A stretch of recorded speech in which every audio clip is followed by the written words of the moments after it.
I'm terrified of my dad when he gets angry because he targets his anger at me, potentially triggering long I, 18M, am terrified of my own father, 48M.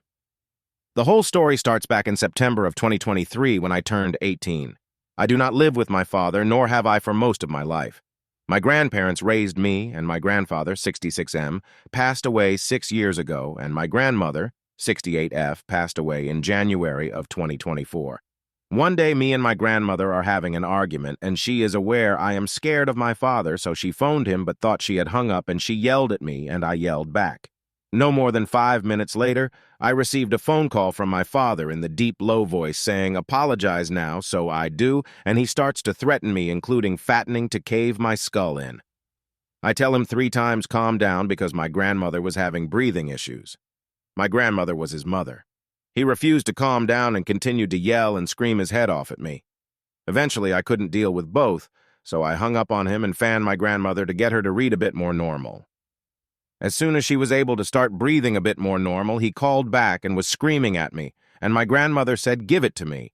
And immediately, he insisted on her giving it back, and he swore and yelled at me and told me to not hang up, but I had told him that I had given him 3 chances before I was going to hang up because I couldn't deal with him yelling at me and taking care of his mother who was having a co-PD attack. He said that he was coming over and he was going to cave my skull in and hit me. That was the first time he ever threatened physical violence onto me, and it has not been the last. He did end up coming over, however, I was lucky, because my grandmother told me to sit next to her, and she is a lot smaller than both me and my father. My father is 6'4", and I'm 6'3". My grandmother was 5'9". He then started to say things that weren't true, and ended up saying he loved me, but he was angry and stormed out.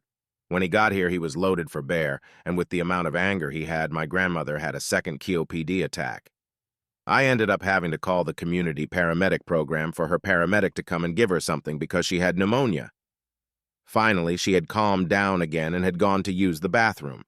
But she never finished that second attack because she came out of the bathroom and immediately told me call an ambulance, and she went into the hospital the next day.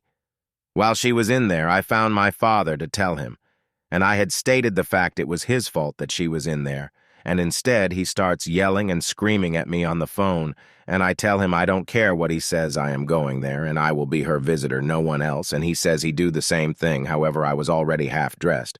And I immediately hopped on the city bus, got over to the hospital, and he wasn't anywhere close.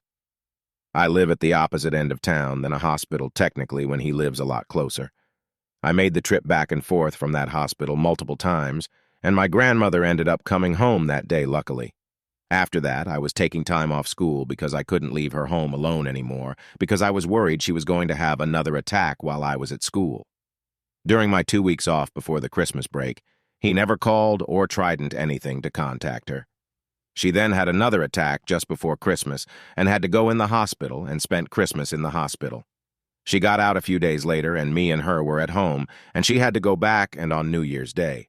She was in for a week and got out, and she had told me she wanted to do as much as we can within that week because she didn't know how much longer she had because she had signed up for medical assistance in death and had set her date for what is now 2 weeks ago. A week went by, and my aunt, her niece, was over visiting with her granddaughter, and my grandmother went into another attack. She went in hospital, and my aunt picked me up the next day.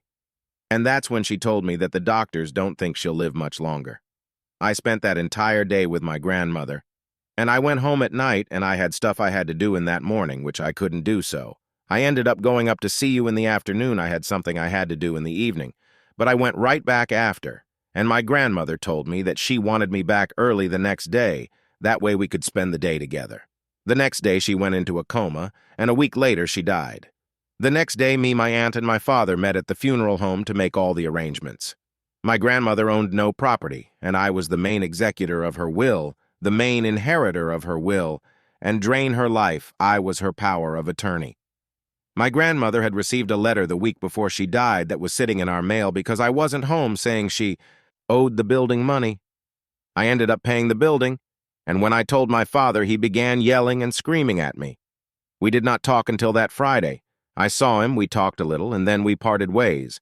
The next week, he had found out that a friend of my grandmother's had set up a GoFundMe account for my grandmother, and I had known about it when I met with him on Friday. but I didn't mention it because I didn't want to start a fight. Next week was my grandmother's celebration of life, and he told me and my aunt to tell everyone it was a potluck. And then the night before, he gets angry with me and my aunt for telling everyone it was a potluck because all of a sudden his wife, my stepmom, and her mom are going to do this stuff. Both me and my aunt had said it's too late now, and he yelled and screamed at me and hung up the phone. Me and him had also thought that entire week because he did not want to have bagpipes at my grandmother's celebration of life, despite me having joined the band of my city and my grandmother loving the bagpipes. That side of my family is not Scottish. It is my mother's side that is, but my grandmother loved the bagpipes, and she was extremely happy when I joined the band. Finally, he caved and allowed us to have the bagpipes, but just before the bagpipes started, he left. Over the last few months since then, me and him have had multiple fights, and we had a fight yesterday when I phoned to tell him of my dog's passing, and I shared with him some news about what some other people in my family want to do with my grandmother's ashes. He then yelled and screamed at me and treated me like a piece of garbage, and whenever I tried to defend myself, he got even angrier. He then told me today that he will handle them, and he essentially joked because he said he threatened to hurt me, and he will threaten hurt them. My father does having to management issues, and I am terrified of him when he gets angry, especially because there is nothing to calm him down anymore. My grandmother, despite being the little woman, could still control her son. He was her only child. I can't go no contact as of yet because he has my grandfather's ashes and we're trying to arrange things out for the ashes. However, all the ashes are coming back to me eventually. I also have multiple youngest siblings, including 2 that live with him full-time. My one brother lives with me and his mother, and then my one sister lives with her mother. I am afraid if I go no contact with him, then I'll be endangering my siblings. He tells me I can't do this on my own, and yet he leaves me on my own for over a month to try and do everything. He also owes me over $200 in money that he's borrowed from me.